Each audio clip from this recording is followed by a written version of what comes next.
Whoa, this is The Illusion reporting from somewhere on Spaceship Earth. It's time for a book review.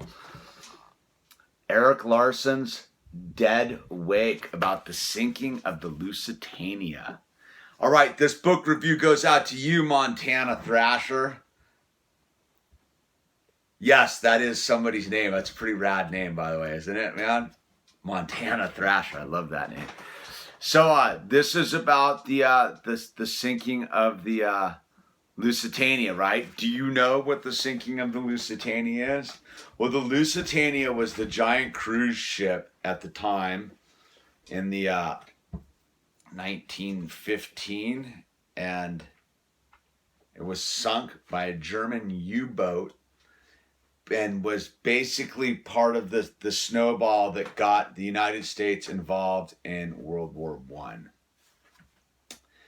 This is a good read. I'm going to start off with the book. Where are the pictures? Dude, where are the pictures? Erick Larson and Broadway Books, dude, where are the pictures? Dude, you have a book about a cruise ship? No pictures.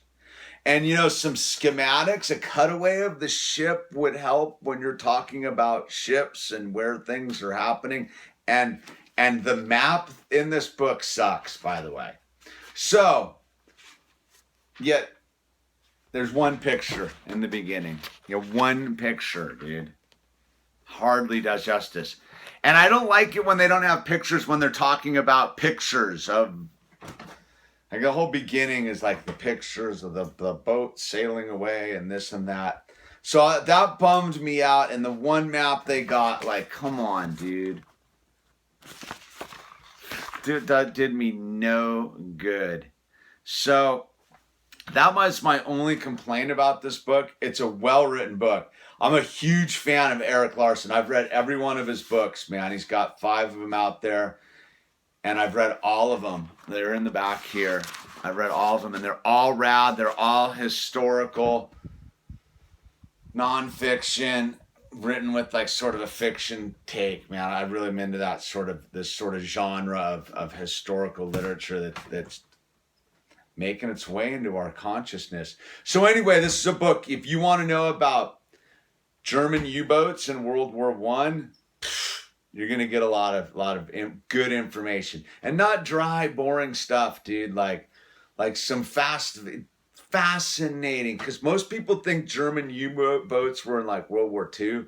But World War I's, man, these dudes were getting off, man. They were sinking some stuff like all over the place. And then you get some political stuff going on with what was going on with Woodrow Wilson at the time during the sinking of the Lusitania. Dude, he was trying to like get busy with some girl who was not into it, and he was all melancholy and depressed when this was going on. So I thought that was kind of interesting. So you get some insight of a president chasing girls, man, which is sort of cool. Because, I think nowadays with presidents, they're just so lame that, like, who cares what they're up to? Like, Wilson, pretty interesting guy, dude. That guy launched a lot of what's wrong with this country now, man. That dude was there when the Federal Reserve happened.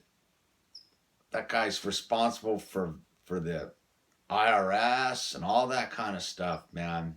Like, I think I'm going to do some reading on Woodrow Wilson, dude. So anyway, it's got some stuff about Churchill and the spies in England who were intercepting all the signals from the U-boats and keeping track of it.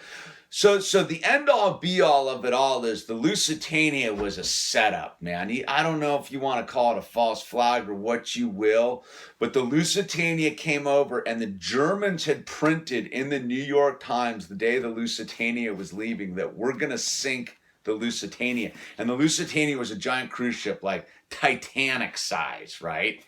And so when they said they were going to sink it, everybody, again, with their hubris of like, no, they're not going to sink the ship. They're not going to sink the ship. The British are going to look over. Well, the British normally would provide like cover because it was a British flagged ship, right? And the Germans were like, no, we're going to sink it. We're sinking it because it's British, and they were sinking everything that was delivering supplies to Britain. And so when this ship was coming, the British spies knew exactly where this U-boat 20 was, and the U-boat 20 they were keeping tabs on, they knew had like this crazy commander who was just ruthless and would sink everything. And so it was a setup. It was a full setup. And then they tried to blame the captain of the ship, Captain Turner. They tried to throw this dude under the bus and go, it was your fault your ship got sank by a German U-boat. And normally when they enter like the waters off the British Isles, there would be like a British naval escort for like a giant passenger ship. Nowhere to be seen. And so, you know, there was some like random circumstances that got this U-boat. There was like big fog, and the fog cleared, and the U-boat, they just happened to like get together. And because there was no like sonar and radar back then in the U-boats. These guys were doing it by full intuition and sense of smell. And so they sank this thing, and it's, you know, a lot of people, like 700 people, like basically almost less than half the people survived, but a bunch of survivors because it was real close to like Ireland. So you get some insight into a lot of the passengers, man, and who was on this ship. And it's a fascinating read, man. If you want to, again, if you want to know why the world looks the way it does today, you need to go into history and educate your mind about it. Because Erick Larson's a pretty neutral historian from what I've read. And he's definitely not trying to sway it one way. I mean, if anything, he makes Britain look like a bunch of jerk-offs, and the United States kind of a little bit cowardly because they don't want to join the war. And the Germans is rather ruthless and bloodthirsty. So, you know, it's a good read, dude. It was a page turner. I think I knocked this down in a week, 10 days, man. And like I said, it's that thing where you go from the Lusitania to the U-boat to like a political thing, you know, whether it's the Germans or Woodrow Wilson, back to the Lusitania. You find out all about, you learn some stuff. Dude, we don't know about transatlantic cruise ship, like was made there before the airplanes. That's how you got around, was these giant passenger ships. And fascinating thing because they're out on the high seas for like a week, man. Going from New York to Liverpool. So there's all these weird relationships happen, and people, you know, are stuck together on this giant boat, but it's giant, a giant boat. And the incredible thing is, like, the guy got the lucky torpedo shot. It sank in like 18 minutes. And it was because the way they used to design the ships was because they were coal powered. So there was a lot of these tubes where they kept the coal in that run the length of the ship. And if you hit one of those, man, they thought it was safe. It was just like a lot of engineering. They built this cruise ship not to be attacked by torpedoes, and the torpedo hit it right in the white soft underbelly of it all, and it just gurgled, just done. And once again, just the hubris of people back in that time just thought that they were so invincible that you know, might was right. And